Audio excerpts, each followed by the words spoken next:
Ce que je ressens profondément, c'est qu'à gauche, il y a une conscience historique partagée. Et si nous avons été capables de nous réunir en si peu de temps, et si nous le faisons sous la bannière du Front populaire, qui, en 1936, a voulu dire déjà une réponse à l'extrême droite, c'est parce qu'il y a ce terreau de la conscience historique partagée. Donc, face au danger que constitue l'extrême droite, il y a eu un rassemblement en quelques instants de la gauche, et nous avons travaillé nuit et jour, pour vous le dire très clairement, pour arriver à un projet qui n'est pas la caricature absolue qu'en font les macronistes. Nous le chiffrons d'ailleurs à des niveaux qui sont 2 fois inférieurs à ce qu'ils en disent, mais nous avons travaillé à un projet qui peut rencontrer les aspirations sociales du pays, qui peut rencontrer les aspirations sur le pouvoir d'achat. Quand je vois que le programme du Rassemblement national, tous les jours, vous savez, c'est comme le petit pousset, il laisse une mesure, il abandonne une mesure, puis l'autre. Ils ont abandonné la TVA sur les produits de première nécessité, ils abandonnent sur la retraite, bref, ils abandonnent progressivement les choses. Nous, on parle à la conscience sociale du pays. On se dit qu'il y a dans ce pays une âme sociale, une âme sur les questions d'égalité,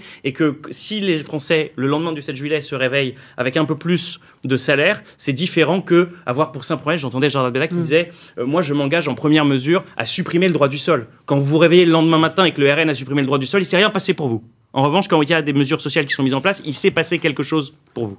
Voilà ce qu'on essaye de dire dans cette élection.